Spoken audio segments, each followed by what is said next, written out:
Terima kasih untuk tim worship leader, Mbak Lydia, thank you ya Mbak ya. Kemudian juga tim musik, Pak Bonggong, CS, ya, dan juga rekan-rekan yang lain yang sudah melayani kita.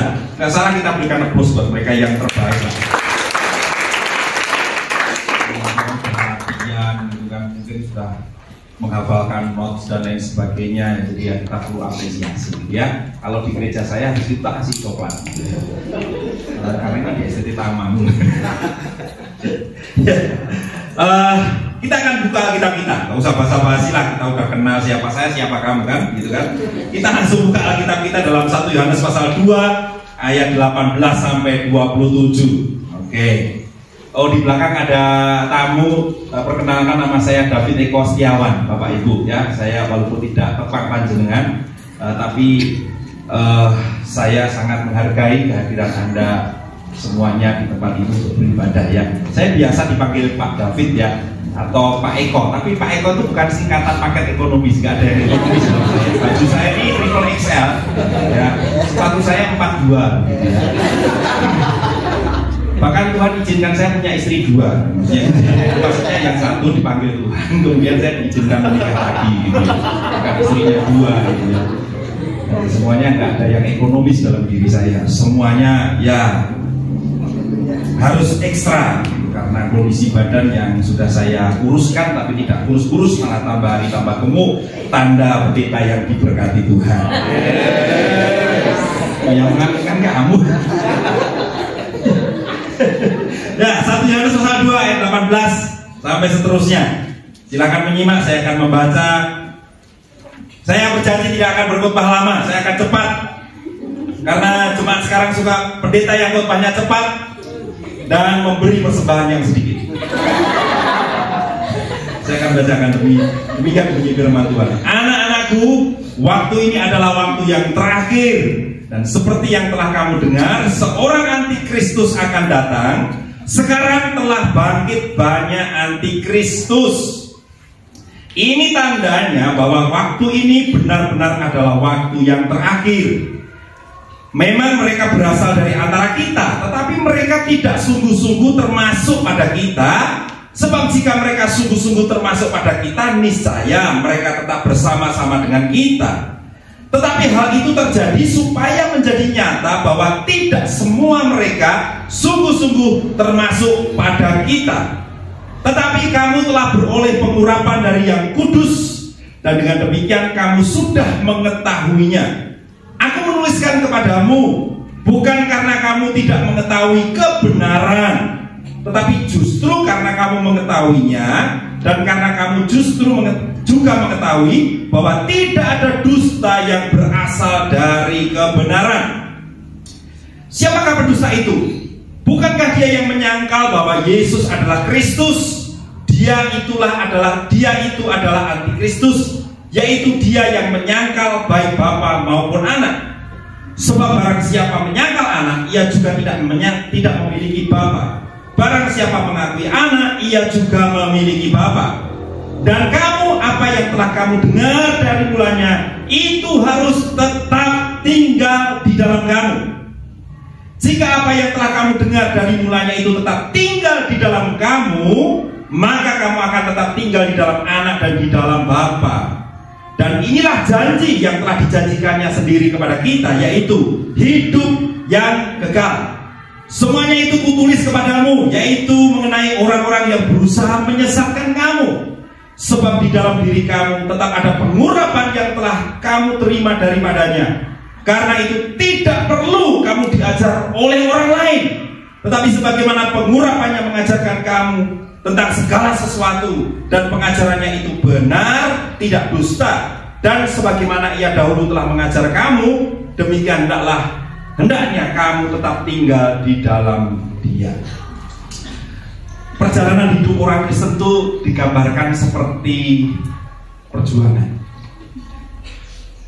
Ada juga digambarkan seperti pertandingan, ya, dan juga digambarkan seperti pertempuran.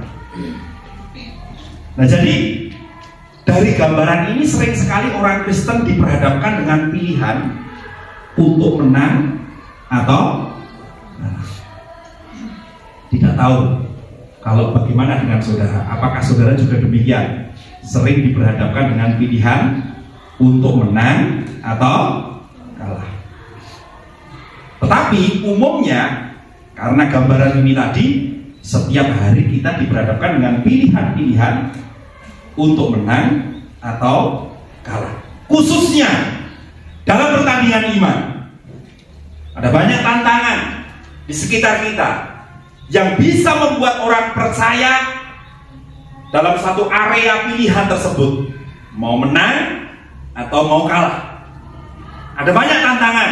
Hari-hari ini tantangan yang sering disampaikan di atas mimbar adalah tentang tantangan krisis ekonomi, krisis global, problematika hidup.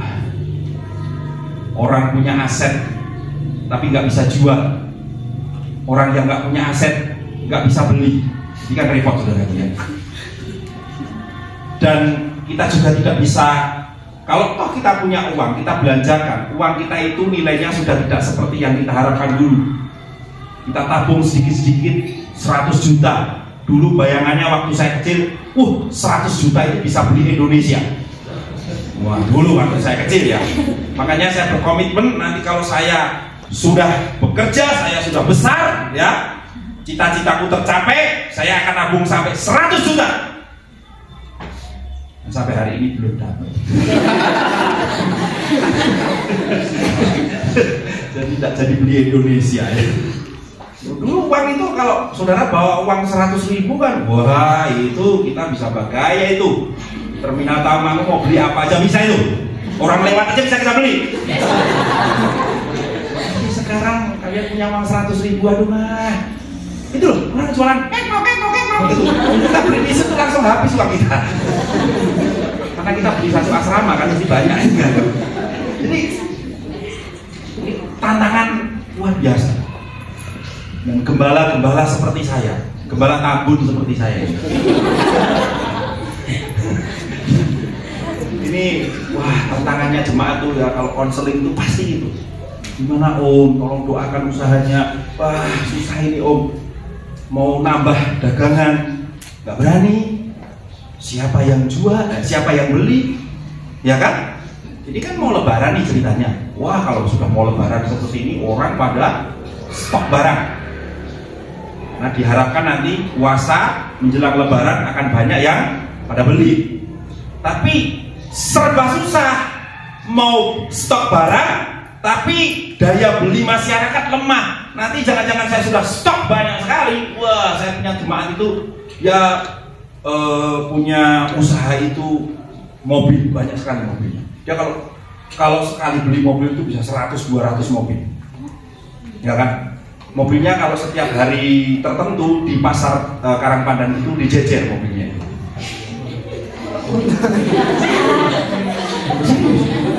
Loh, salah kah saya? Mobil loh, betul. Dan kalau di pasar Karangpandan itu kalau sudah hari, kalau di sana ada pasaran, orang Jawa bilang itu rame-ramenya pasar tuh pasar kalau hari apa orang hitungan Jawa itu wage paing. Kalau Tawang itu nggak tahu apa. Kamu nggak ngerti, kamu tenang aja, udah skip aja itu. Nah itu kalau beli itu 100, wah dijejer 100 mobil-mobil. Wah ada truk, ada damkar, ada macam-macam. Apalagi menjelang lebaran itu kadang-kadang dia Quran jadi 300 mobil, luar biasa. Tapi yang beli itu anak saya, maksudnya mobil-mobilan, jualan mobil-mobilan itu, mainan anak-anak itu. Oh, tapi biasanya gimana ya Pak ya? Biasanya kan kalau anak-anak lebaran itu dapat apa namanya? Kalau istilah kita dapat berkat gitu kan. Perginya kemana? Ke pasar, beli mainan, ya kan? Sudah punya adik, masih pengen beli adik-adikan. Sudah punya adik, ya kan? Makanya saya bilang sama Arsya, kalau minta adik sama saya bilang gak usah tambah adik, beli adik-adikan. Yang nangisnya bisa di style. Mama. Lama-lama. Karena kalau adik butuhan nanti nangisnya bervariasi. Mama, susu maju. Nah, ini kalian bisa ketawa, tapi pergumulan orang di luar sana ini banyak orang menangis berurai air mata. Serius, saya sebagai gembala merasakan. Tapi ajaibnya semakin banyak tantangan, badan saya tambah gemuk. Mungkin saya menyerap energi mereka gitu kan.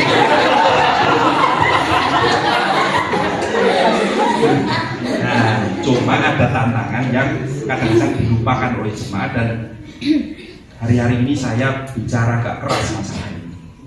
Karena ini real. Apa itu? Tantangan yang berbahaya, yang klasik dari zaman ke zaman. Kalau saudara belajar sejarah gereja umum, saudara belajar eksposisi perjanjian baru, saudara akan temukan ini. Ini tantangan ini klasik, tapi ditemui di setiap masa. Dan yang paling ironisnya, gereja selalu mengulang-ulang kesalahan yang sama, tidak aware. Buat bahasa Inggris, apa aware? Ya, tidak sadar bahwa ini juga bahaya, ini juga bisa harus dihadapi. Bukan hanya mendoakan jemaat supaya usahanya maju, mendoakan jemaat supaya sakitnya sembuh, mendoakan jemaat yang jomblo terus, Valentine 4 kali 5 kali nggak ada koncone, gitu kan ya. Sampai bertanya, Pak, mungkin apakah saya perlu dilepaskan? Dilepaskan dari apa? Dari tanda yang ada di muka saya, tanda begini, gitu kan ya. Jika ketika dia nembak orang, tandanya begini terus. Ya. Nah, tantangan itu apa? Penyesatan, katakan sama-sama penyesatan. Penyesatan itu ya bahaya. Penyesatan itu juga harus dibahas di dalam kelas-kelas. Pastilah kita di kelas ini pasti. Di gereja-gereja ini perlu dibahas. Karena apa? Dengan semakin majunya teknologi informasi, jemaat bisa mengakses YouTube, Instagram, Facebook, apalagi dengan secara cepat, secara ya kalau akurat nanti dulu itu yang akan kita bahas. Mereka mendapatkan itu, asupan itu, sehingga kita juga harus berhati-hati. Apalagi kita yang di sini dididik menjadi hamba-hamba Tuhan, diharapkan nanti akan menjadi agen-agen, ya kan, perubahan untuk membawa pada jemaat itu suatu kesadaran bahwa dalam perjalanan iman saudara itu ada tantangan yang harus disadari terus-menerus, yang itu bisa sewaktu-waktu membawa Anda terpisah dari Kristus. Surat 1 Yohanes itu ditulis dengan tujuan yang sangat jelas, yaitu melawan ajaran sesat yang diajarkan oleh guru-guru, mestinya guru-guru palsu, yang menyusup di dalam jemaat dan berusaha memisahkan orang percaya dari persekutuan. Rasul Yohanes tahu persis ini, jemaat dalam keadaan yang berbahaya, sehingga dia menuliskan suratnya 1 Yohanes ini. Tujuannya adalah melawan ajaran sesat, karena ini berbahaya. Tujuannya adalah menyadarkan kepada setiap jemaat, hati-hati loh. Persoalan ini juga persoalan yang krusial. Persoalan ini juga persoalan yang perlu dihadapi. Jangan dianggap sepele. Nanti saya tunjukkan. Pasal 2 ayat 18 sampai 27 ini saya bagi menjadi dua bagian besar. Ayat 18 sampai 19 itu berbicara tentang orang-orang yang keluar dari persekutuan. Jadi kalau saudara membaca ayat 18 sampai 19, itu Yohanes sedang membahas orang-orang yang keluar dari persekutuan. Siapa dia orang-orang ini? Disebut oleh Rasul Yohanes seorang antikris. Tetapi kemudian Yohanes menyebutkan bahwa sekarang ini telah muncul banyak antikris. Maksudnya memang nanti akan muncul sosok antikris. Tetapi hari-hari ini sudah muncul banyak antikris. Kalau saya pakai bahasa yang sederhana, mereka ini adalah antek-anteknya yang akan membukakan jalan bagi seorang antikris ini untuk menyesatkan dunia. Dan para pembaca Injil Yohanes, para pembaca surat Yohanes ini pernah mendengar siapa mereka. Mereka, ayat 19 dikatakan, mereka berasal dari antara kita. Jadi Hanya antikris ini dulunya berasal dari persekutuan Yohanes. Sekali lagi, mereka juga golongan orang percaya. Mereka juga berkomunitas dengan Yohanes. Lalu dijelaskan, tetapi kok mereka keluar dari komunitas tersebut. Mengapa mereka keluar? Karena mereka mengikuti ajaran sesat. Dan repotnya, antara jumlah guru palsu dengan guru yang gak palsu itu lebih banyak daripada guru yang gak palsu. Jadi bisa dikatakan pada waktu pembaca kitab surat 1 Yohanes ini menerima surat ini, pada waktu itu konteksnya guru palsunya lebih banyak daripada guru yang gak palsu. Dan ini ancaman, diingatkan loh, hati-hati. Mereka itu dulu berasal dari kita, tapi kemudian mereka keluar dari komunitas kita. Mengapa? Karena mengikuti ajaran yang namanya Gnostik. Kita semua pasti sudah belajar apa itu Gnostik. Gnostik itu ajaran yang pernah booming pada sekitar abad pertama, kedua. Tapi kemudian kalau kita runut ke belakang, ajarannya ini sebenarnya mewarisi filsafat Platonisme, dualisme antara yang materi dengan yang roh. Yang roh itu dianggap baik, sedangkan materi itu dijahat. Akhirnya Gnostik ini menyesatkan jemaat dengan mengatakan bahwa gak mungkin Allah yang baik, yang roh itu menjelma dalam materi. Sekali lagi gak mungkin. Itu salah, gak mungkin Allah yang baik kok menjelmakan diri dalam satu wujud materi. Ini pengajaran Gnostik dan ini rupanya diajarkan di dalam jemaat, ditularkan di dalam jemaat oleh banyak guru-guru palsu yang tidak lain adalah antikris itu. Dan tragisnya ada sebagian besar yang kemudian percaya.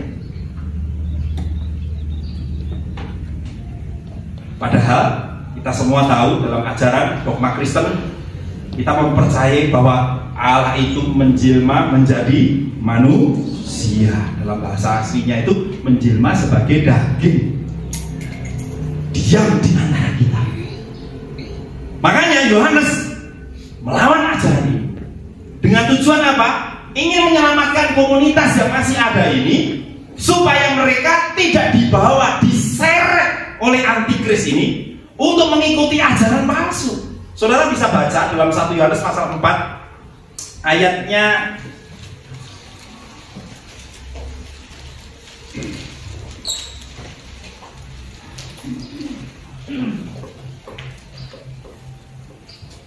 Yohanes pasal 4 ayat yang kedua itu saya akan bacakan dalam terjemahan Alkitab Firman Allah yang hidup supaya lebih dinamis kita mendengar perkataan Yohanes ini. Demikian 1 Yohanes 1 ayat yang keempat ayat 2. Ini serangan Rasul Yohanes kepada ajaran Gnostik. Dia mengatakan, sahabat-sahabat saya yang saya kasihi. Ini terjemahan Firman Allah yang hidup. Sahabat-sahabat yang saya kasihi, janganlah percaya akan sesuatu yang saudara dengar hanya karena seseorang mengatakan bahwa berita itu berasal dari Allah. Ini apologetiknya. Jangan percaya akan sesuatu yang saudara dengar hanya karena seseorang mengatakan bahwa berita itu berasal dari Allah. Titik 2. Ujilah lebih dahulu apakah hal itu benar. Mengapa? Karena di sekitar kita terdapat banyak guru palsu. Jadi firman Allah yang hidup pun masih mempertahankan kata banyak. Artinya memang ini fenomena pada masa itu. Demikian banyak guru-guru palsu yang mengajarkan ajaran Gnostik. Dan Yohanes mengajarkan kepada jemaatnya, komunitas umat Tuhan, jangan cepat percaya. Walaupun yang mengatakan itu berkata, ini dari Tuhan, ini dari Allah. Kalau bahasa kita sering pakai apa? Ini suara apa? Suara Tuhan. Ya. Karena guru-guru palsu juga mengklaim bahwa yang dikatakan itu berasal dari dan membuat cap bahwa apa yang dikatakan itu adalah suara Tuhan. Ini sangat kontekstual dengan masa kita saat ini. Waduh, kalau saudara lihat sekarang ini, saudara klik YouTube, saudara klik internet, apalagi semua media sosial, apapun, banyak sekali orang yang mengaku apa yang dikatakan itu berasal dari Tuhan. Itu suara Tuhan. Dan firman Tuhan pada pagi hari ini mengajak kita semua, ujilah itu. Uji, jangan hanya sekedar yakin, bahkan ainul yakin, hakul yakin, padahal yang saudara yakini itu sebenarnya bukan dari Tuhan, hanya dikasih icap saja, suara tuh. Karena saudaraku, apalagi dalam konteks berjemaat, kalau ada hamba Tuhan, ada orang mengklaim itu suara Tuhan, orang sudah takut. Ini kan ngeri. Makanya kita harus benar-benar berdiri di atas kebenaran. Bagaimana caranya? Uji. Loh, kita punya kesempatan untuk menguji. Apakah itu nggak kurang ajar? Saya selalu berkata di tempat saya melayani, jemaat saya beri kebebasan untuk menguji setiap apa yang disampaikan dari hamba Tuhan dari mimbar, khususnya hamba Tuhan yang melayani di gereja lokal, yaitu pendetanya. Saya minta, jangan asal percaya. Saudara bisa belajar. Bahkan di gereja kami setiap Rabu terakhir itu ada sekolah. Saya punya mahasiswa. Selain di sini saya punya mahasiswa itu ada 45 orang. Ya, usianya kisaran 30 tahun ke atas, 70 tahun juga ada. Jadi mbak-mbak juga ikut. Saya bikin namanya sekolah pendalaman iman. Saya singkat menjadi sendi. Nah, sendi itu isinya siapa? Jemaat. Apa yang mereka lakukan? Mendalami iman. Siapa yang mengajar? Waduh, banyak dosen. Mas Arif pernah ngajar juga ya Mas, di tempat kami, ini saksinya. Nanti kapan-kapan ngajar lagi Mas. Ini udah semester baru, nanti Mas Arif akan mengajar ini pasti. Mumpung ingat gitu kan. Ini kan sambil menyelam minum kopi kan ini kan ya. Kemarin yang pertama Pak Firman, kemudian Pak Kalis ya, besok ke depan Pak Arif dan dosen-dosen yang lain. Itu yang mengajar bukannya dosen STT Tawangmangu, dosen dari STT hampir di Surakarta. Memang saya minta yang menjadi pembicara adalah mereka-mereka yang terdidik dalam iman, karena mereka akan mendidik pendalaman iman. Nah ini penting saudara, karena kadang-kadang kita, apalagi seorang gembala gitu ya, takut kalau jemaatnya pinter. Kalau jemaatnya pinter nanti minteri gembalanya gimana? Loh, kalau saya senang kalau jemaatnya pinter, malah gembalanya akan lebih pinter. Karena persiapannya pasti sungguh. Kalau jemaatnya bodoh-bodoh, jemaat bodoh aja, persiapan biasa saja. Akhirnya gembalanya juga jadi bodoh, jadi orang bodoh menuntun orang bodoh menuju ke sebuah kebodohan. Gimana sih? Uji. Jangan biarkan kebodohan itu ada di dalam diri umat Allah. Ujilah. Karena kami sendiri itu sudah 5 tahun, ya. Jadi jemaatnya sudah biasa belajar Alkitab, bahkan teologi, bukan Alkitab aja, teologi juga. Suatu saat ada perkhotbah di gereja kami itu khotbah, wah semangat, ya kan? Kita sharing ini di kelas BWG waktu itu. Wah, Allah kita adalah Allah Adonia, namanya Adonia terus. Akhirnya itu ada yang jemaat waktu dengar khotbah WA saya, Pak Pendeta tolong dibenarkan, bukan Adonia tapi Adonai. Itu yang WA itu siapa? Tugasnya kayak Imran itu, pemegang sound system. Pemegang sound system aja bisa bedakan Adonia sama mahasiswa teologi aja belum bisa bedakan itu, karena kalian nggak senyum, nggak ngerti. Ya. Adonai itu nama. Oh, emang nggak tahu loh. Untung tidak khotbah di tempat saya. Ya, jadi itu yang ingatkan itu petugas sound system.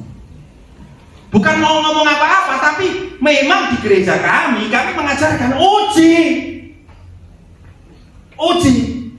Jangan sembarangan, karena ini masalah krusial juga loh. Ini masalahnya hampir sama dengan persoalan tantangan tadi yang saya sebutkan di depan itu tadi, sama. Karena hari-hari ini merebak ajaran-ajaran yang adalah ajaran antikris. Antikris, bahasa Yunani-nya anti itu dua artinya. Itu ya Mas Arida. Anti itu satu itu artinya melawan atau lawan, anti itu yang kedua artinya mengganti. Kalau yang melawan kita sudah ngerti semua. Misalnya ini, kita buka YouTube, yang melawan Kristus itu kelihatan, belum apa-apa disebut udah teriak-teriak itu, marah-marah gitu. Itu kelihatan di depan. Itu antikristus, anti itu melawan Kristus.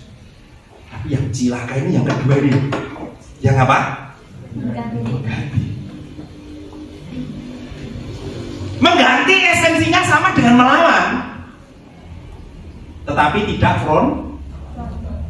pelan-pelan. Melalui apa? Melalui khotbah-khotbah, melalui ajaran-ajaran, melalui konseling-konseling, melalui pelayanan-pelayanan yang gak jelas. Mengganti Kristus dengan apa? Dengan ajaran-ajaran. Sekarang kita mendengar banyak ajaran-ajaran yang digembar-gemborkan itu. Misalnya kesuksesan, mujizat, berkah, kemakmuran. Apakah salah? Enggak 100% salah, karena Alkitab juga mengajarkan tentang berkah, tentang mujizat, tentang kesembuhan, tentang kesuksesan. Alkitab mengajarkan itu. Tapi persoalannya ini semakin menjadi dominan, menjadi lebih utama, menggantikan sang sumber penyembuh, sang sumber mujizat, sang sumber kemakmuran, sang sumber pemelihara.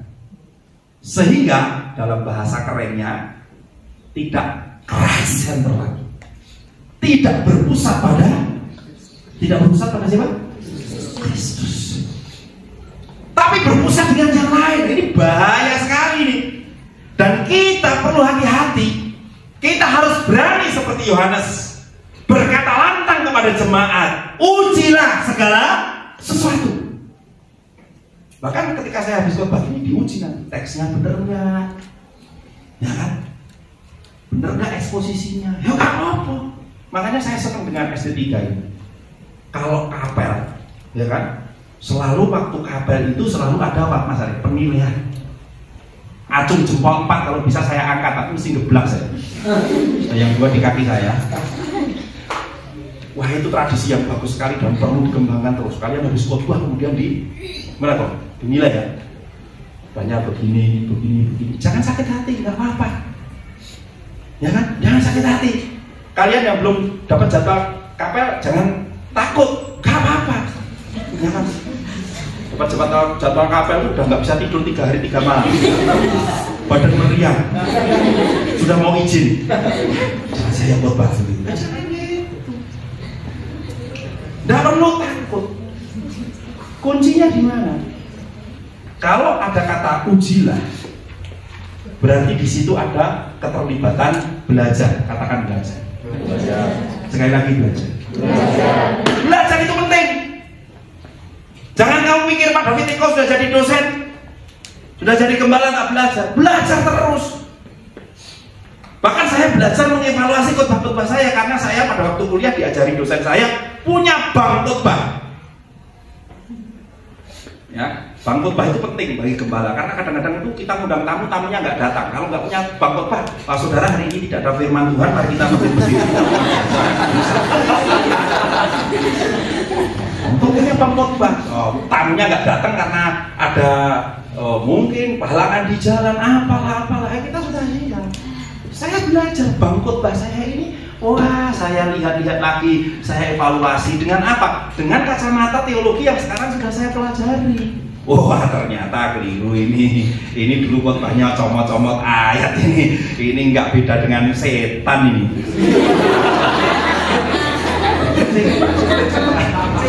Iya, jadi dulu saya pernah jadi persetanan ini ya. Gitu.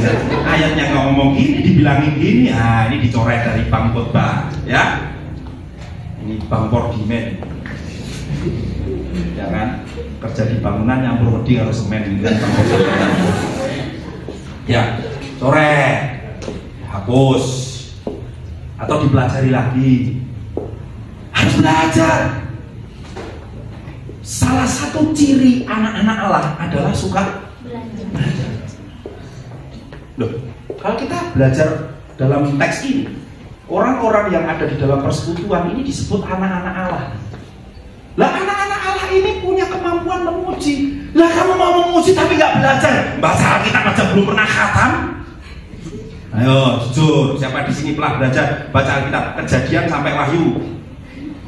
Balik lagi Kejadian sampai Wahyu. Asal jangan dibalik Wahyu terus Kejadian. Kejadian pulang banget. Oh kamu kalah sama jemaat saya. Jemaat saya itu sudah 2-3 kali. Karena itu bagian dari reading Bible, daily reading Bible. Baca terus, baca urut. Nah, baca urut itu fungsinya apa? Ada, nanti saya tunjukin. Belajar. Kita bilang bisa muji, tapi kita nggak mau belajar. Makanya di sini kalian belajar itu tujuannya itu. Kalian akan menjadi agen, katakan agen. Agen perubahan yang bisa menolong umat Tuhan tidak keluar dari komunitas orang. Saya perlu share pengalaman saya, bukan doktrin. Dalam pengembalaan, sudah beberapa jemaat kami yang keluar dari persekutuan. Mengapa? Salah satunya tidak mau belajar, tidak mau menguji segala sesuatu. Sudah diingatkan, sudah dipastoral, tapi kekeh, ya sudah. Sekarang tidak jelas keadaannya. Jadi ini tantangan. Dan yang menarik, ini yang menarik. Kalau saudara baca, antikristus ini hadir sebagai tanda dari akhir zaman. Betul? Amin. Ya, kalau saudara baca tadi kembali di pasal 2 tadi ya.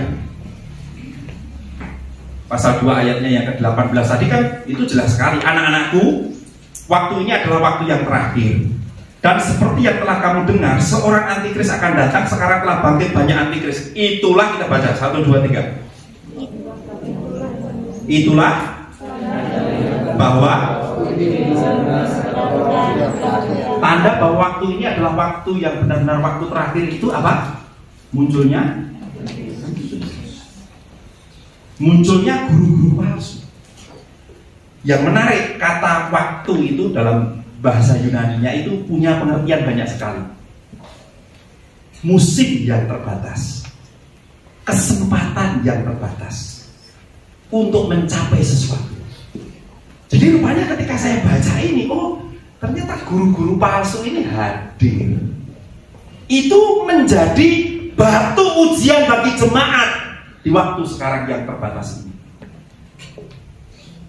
Menjadi batu ujian apakah mereka menjadi jemaat yang menang atau jemaat yang kalah dalam pertandingan. Kalau dia jemaat yang menang, dia tidak sekedar menerima seajaran, tapi dia akan menguji setiap ajaran. Dia mau mencari betulkah yang diajarkan itu benar-benar dari Allah, meskipun ada klaim itu suara Tuhan. Ini tanda jemaat yang menang. Karena tipu daya si iblis, si jahat itu yang mewujud dalam antikris itu sedang bergerak luar biasa. Saya bersyukur dibesarkan di Sekolah Tinggi Teologi Tawangmangu sejak tahun 2000. Saya lulusan di sini 98 saya lulus. Kemudian menjadi pengajar struktural, menjadi bagian dari keluarga di sekolah ini. Saya bersyukur karena apa? Salah satu yang selalu ditekankan, diajarkan di sekolah ini, jangan hanya mendengar dan meyakini, tetapi saya dididik sejak awal ujilah sih.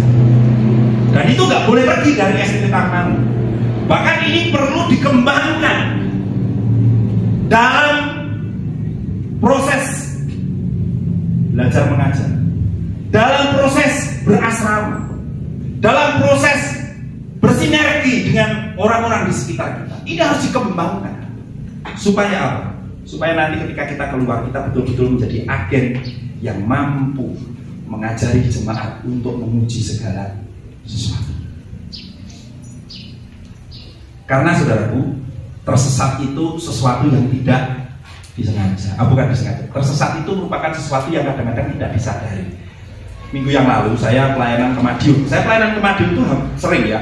Tapi saya punya kelemahan. Kelemahan saya itu kalau malam, saya itu lupa jalan. Makanya kalau saya pelayanan malam hari, saya pasti ajak teman. Kalau nggak istri saya, anak saya. Kalau anak saya nggak bisa, ya cari sopir. Kalau nggak cari sopir, ya pokoknya ajak teman, ya kan? Tapi teman betul-betul, bukan teman tapi mesra. Baik. Tujuannya apa? Biar dia ingat. Satu saat kemarin saya pelayanan ke Madiun, pulangnya cukup malam, jam 9. Waduh, ini alamat kalau malam begini. Untung saya mengajak salah satu mahasiswa weekend dari STT tertentu yang setiap minggu weekend di rumah saya ngomong, kamu setir mobil ya? Siap. Tolong nanti pulang kamu harus tahu arahnya ke sini. Rupanya dia nggak peka dengan apa yang saya katakan.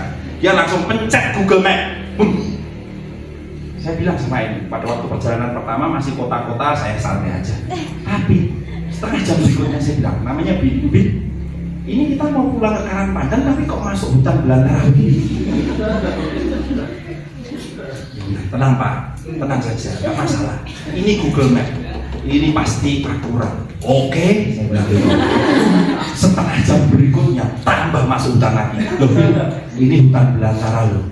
Sopirnya mulai ragu-ragu. Iya ya Pak ya, tapi pasti sampai. Akhirnya dia banting ke kanan sesuai dengan arahan Google Map mbak-mbaknya itu, ya, belok ke kanan 100 meter lagi, belok ke kanan, gitu kan ya. Dia akhirnya belok ke kanan. Waktu belok ke kanan, itu bukan hutan lagi, tidak ada listrik, gelap gulita. Saya langsung stop Bill, namanya Bill, stop Bill. Kamu tidak perlu lanjutkan. Nah kenapa Pak? Kalau kamu lanjutkan, saya bisa melihat ke depan. Di sana itu ada sungai besar. Kita nyemplung nanti. Baru supaya saya itu ketakutan akhirnya berhenti. Saya bilang, sudah, tidak usah pakai internet aja. Sudah, pakai internet aja. Internet dulu. Turun hanya di sana. Waktu turunnya di tempat sepi. Ada suara krik krik krik krik. Gak ada orang. Untung ada depan rumah itu sedang keluar. Kemudian dia ngejar, Bapak mau kemana? Dia bawa mobil. Saya mau ke sini. Wah, sama dengan perjalanan saya, Pak. Saya tersesat. Loh, kok bisa tersesat? Iya, Pak, disesatkan sama Google Map. Dia baru yakin disesatkan. Akhirnya kami berangkat sini, ikutin itu sampai. Ada kalanya interlude itu juga penting. Itu bukan kejadian yang pertama, yang kedua, yang ketiga. Sering saya itu pokoknya kalau malam itu ya, kalau tidak bisa hafal jalannya ya pakai itu Google Map. Dan pernah saya sama istri saya pulang pengennya Karangpandan, masuknya kuburan. Kuburan. Pak, ini di tengah-tengah kuburan, tenang aja, ada Roh Kudus di sini. Saya bilang, turunlah kamu tanya, ini kuburan mana? Bapaknya sama-sama. Kalau yang mati-mati itu bisa ditanya lagi. Untung istri saya masih muda, begitu berpemberani, ya, badannya besar, gemuk gitu. Jadi kalau keluar mungkin setan takut sama dia. Kasih tahu ya, kita ini tersesat tuh pelan-pelan. Jangan kamu mikir kamu tersesat tuh langsung, enggak, pelan-pelan. Serius. Makanya kalau punya buku baru jangan keren, wah saya tak baca apa. Buku baru itu harus ada interaksi. Jangan hanya baca, harus ada interaksi. Benar nggak ya yang diajarkan buku ini? Makanya dosen-dosen itu selalu memberikan tugas review buku. Tapi sayangnya review buku itu malah jadi meringkas buku. Jadi dosennya disuruh baca ringkasan.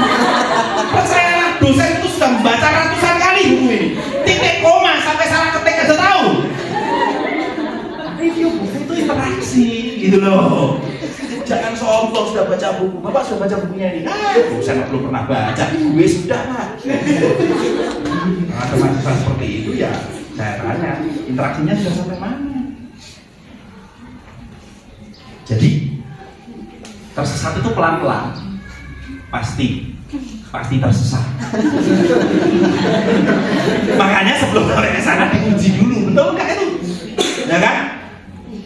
Aduh, sekarang kasihan banyak jemaat yang dalam kondisi seperti ini. Saya rindu kita semua menjadi agen. Bagian yang kedua, yang terakhir, ayat 20 sampai 27. Nah, ini bicara tentang siapa? Orang-orang yang di dalam persekutuan. Siapa itu? Disebut di ayat 20, kamu. Tapi Kalau saudara baca, si kamu ini sebelumnya disapa sebagai anak-anakku, dengan bahasa aslinya teknia atau teknon. Nah, kata ini biasa dipakai pada masa itu untuk menyapa dari seorang guru kepada murid-muridnya yang terkasih. Jadi sapaan anak-anakku itu bukan sekedar sapaan basa-basi, tapi sapaan dari Yohanes yang menempatkan dirinya waktu itu sebagai guru di antara banyak guru-guru palsu. Dia sadar murid-muridnya ini sedang dikelilingi guru-guru palsu. Sebagai sesama manusia, sebagai sesama orang yang masih hidup di dalam persekutuan, dia nggak lakukan sesuatu. Dia melakukan sesuatu. Dia hadir sebagai guru. Keren, peduli. Saya tanya kepada Anda, seberapa kepedulian kamu kepada jemaat di luar sana? Ya, seberapa peduli hari-hari ini? Mereka sudah dipusingkan dengan masalah hidup. Mereka sudah dipusingkan dengan persoalan-persoalan makan, minum, pakaian, dan lain sebagainya. Menyekolahkan anak. Ditambah lagi secara spiritual, mereka sedang ada dalam ancaman guru-guru palsu. Yohanes tahu persis. Makanya dia hadir sebagai guru, menyapa pembacanya sebagai murid-murid. Kepedulian seperti ini perlu dikembangkan di tengah-tengah jemaat, di tengah-tengah di mana saudara berada. Apalagi kalau engkau sudah mulai melihat temanmu tersesat, ingatkan, kasih tahu, bro, kamu itu sudah tersesat. Nah, temanmu akan jawab, taunya dari mana? Kamu akan bertanya sama dia. Kamu nanya.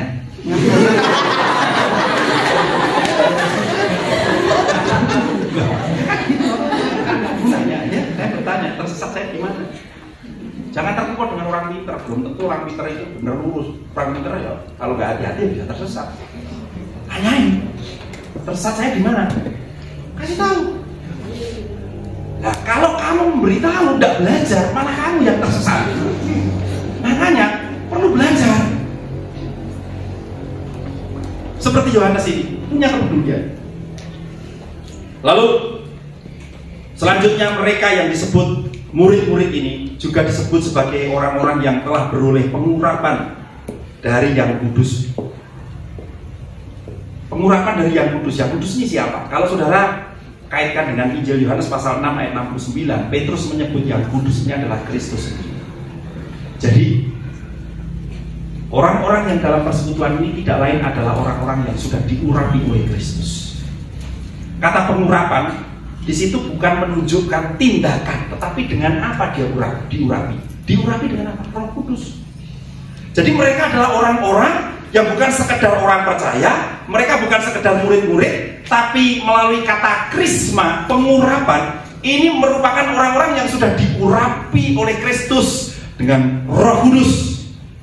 Dan pengurapan inilah yang membuat orang-orang ini mengetahui kebenaran. Di ciri orang yang diurapi oleh Roh Kudus, dia akan mengetahui kebenaran dan menghidupi kebenaran. Mengetahui kebenaran dan menghidupi kebenaran. Karena kata mengetahui di situ punya pengertian memahami kebenaran spiritual. Jadi kalau orang diurapi oleh Roh Kudus kemudian jadi bodoh ya susah. Harus mengetahui kebenaran. Kebenaran tentang apa? Kebenaran tentang adanya banyak antikristus. Tadi sudah disebutkan. Kebenaran tentang apa? Kebenaran tentang karakteristik antikristus. Siapa itu? Dia pengajar-pengajar palsu. Dia adalah pendusta. Dia tidak mengatakan kebenaran. Jadi jemaat yang diurapi oleh Roh Kudus akan tahu siapa dia. Dia lawannya Kristus. Apakah dia pengganti Kristus? Dari mana? Dari yang dengan dilihat cara hidup sang pengajar itu. Kalau pengajarnya sukanya dusta, walaupun dia pakai klaim mendengar suara Tuhan, dia adalah loh kok takut kok? Apa? Anti Kristus.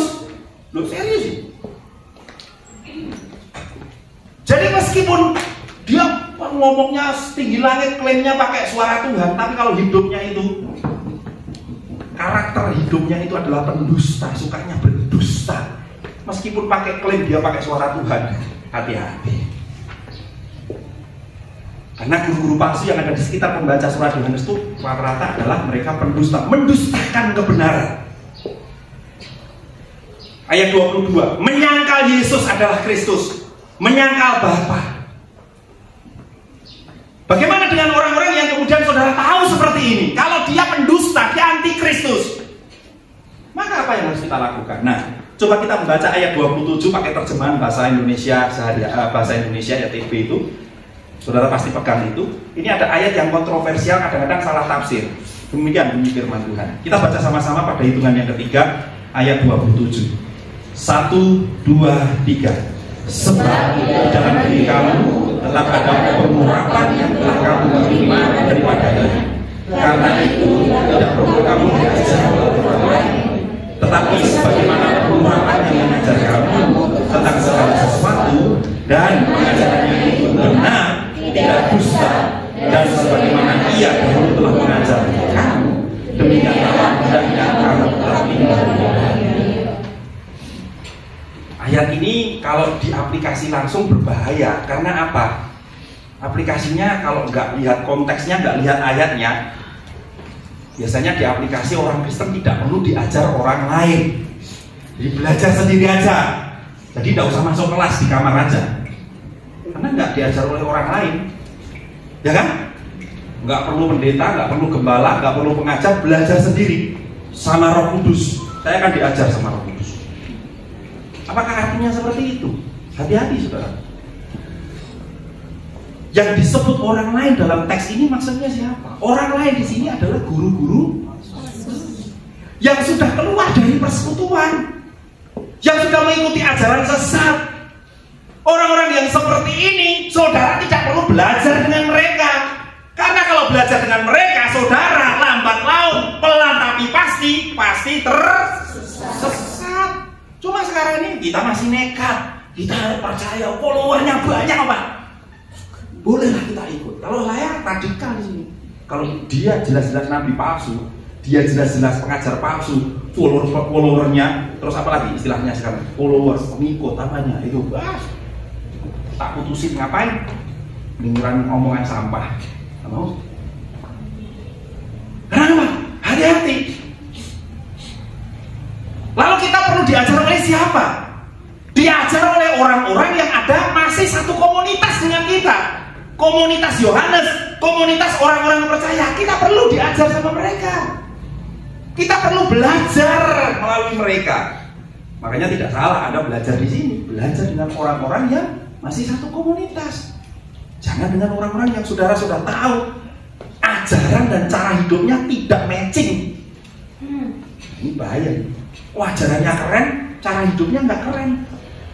Kalau doa aja kerennya setengah mati sampai menembus langit ke-7. Tapi kalau utang nggak bayar-bayar. Ya. Kalau ditagih utang jawabannya Alkitabiah. Hendaklah kamu sabar seorang teman. Penuh kasih mesra. Ya bro.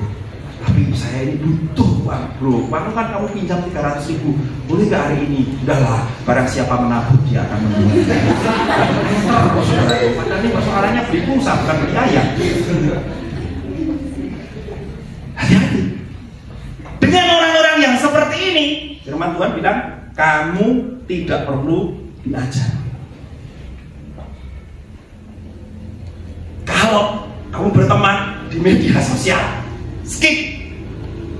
Saya punya teman-teman yang kayak gitu. Saya main Facebook itu sejak Facebook pertama muncul itu saya main Facebook. Makanya saya pecinta Facebook.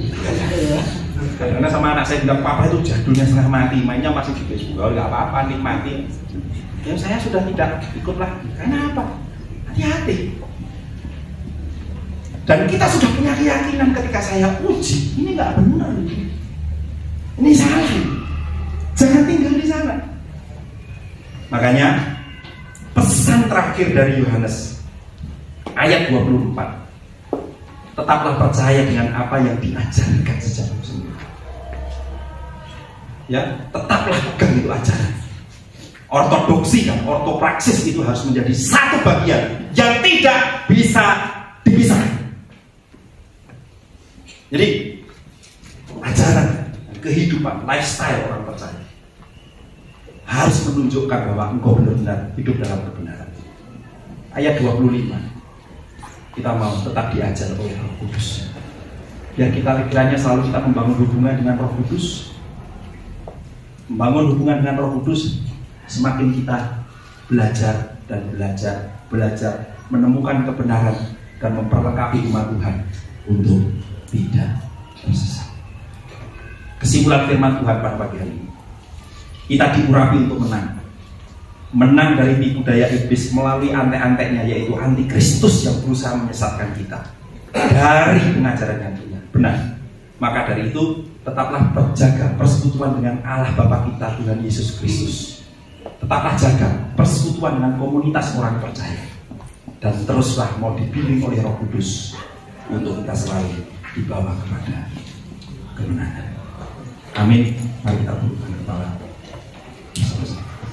Bapak di surga, terima kasih untuk firman.